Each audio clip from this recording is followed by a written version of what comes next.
ඔයා ටික දවසකටනේ ගෙදර ආවේ. මිනිහට ඕක තේරෙන්නේ නැද්ද? මං ගියාට අයියාත් ආවොත් එයා මගේ උදව්වට එනවමනේ තීක්ෂණ. එයාව යවා ගන්න බැරි වෙයි කියලා තමයි ඔය බය වෙලා ඉන්නේ. සිතිජව වරු උනන්දු කෙනෙක් නෙවෙයිනේ. මිනිහට එහෙම දේපල තණ්හාවක් නැහැ. ඕක ඉතින් අපිට තේරුණාට කවීෂට තේරෙන්නේ නැති එකනේ ප්‍රශ්නේ තීක්ෂණ. ඕන එක. අපි එන විදිහකට මුණ දෙමු. හොඳයි. එහෙනම් එච්චරයි.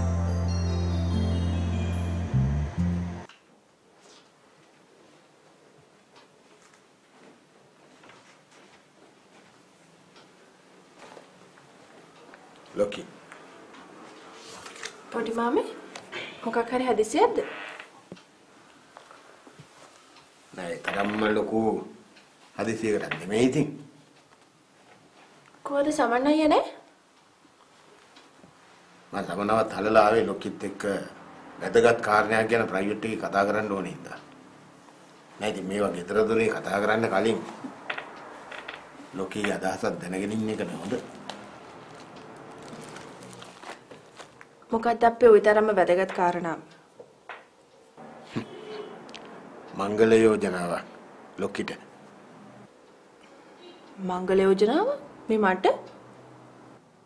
නැතු ඉතින් මට අර අපේ පෙරේර මහත්තයා තමයි මගෙන් ඇහුවේ. ඒ මහත්තයාගේ මල්ලි කෙනෙක් ඉන්නවලු බං. කසාද බඳින වයසේ. අනේ මට ඒකට නම් කැමති වෙන්න බෑ පොඩි මාමේ. ඔය ඉතින් ඉන්නේ වගේ දෙන්නේ නැත්තම්. අනික ඉතින් මේ ළමයාත් හොඳ නම්. පොඩ්ඩක් ඊගෙන කල්පනා කරලා බලුවොත් නරකද?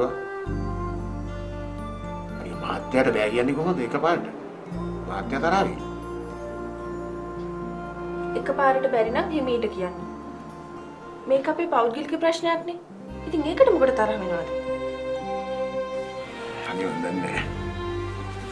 මේක කොහොම කියන්නද කියලා.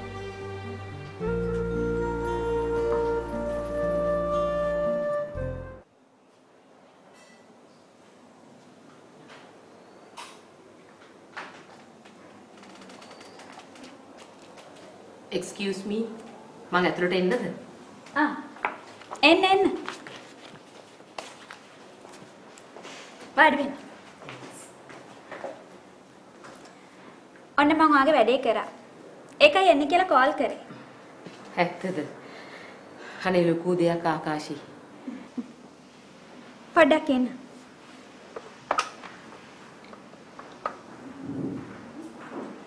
මිස්ටර් විජේසිරි මිස්ටර් ජගත්ගේ ෆයිල් එක ගේනවද?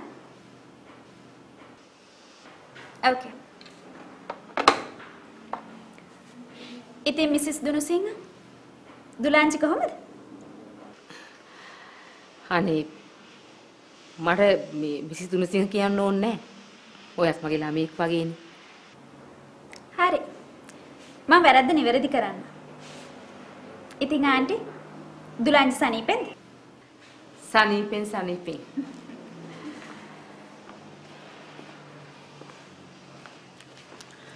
ඔන්න මිසිස් දුනුසිංහ අපේ මැඩම්ගේ උනන්දුව නිසාම වුණා මිසක් මේවා දවස් ගත වෙන වැඩ.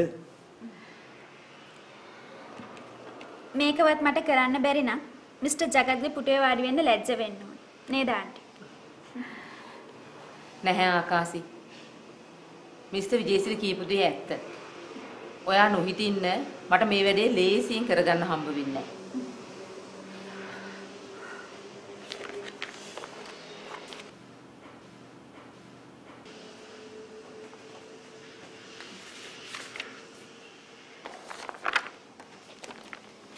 මෙන්න ඔයාගේ ඉල්ලීම.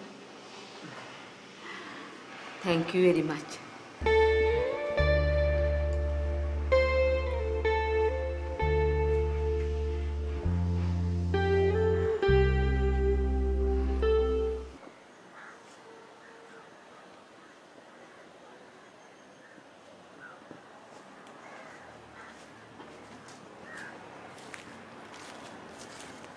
Dimami?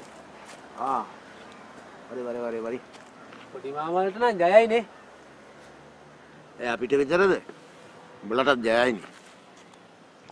පෙනුමට මේ විදියට හොඳටම අවුල් පොඩි මාමේ.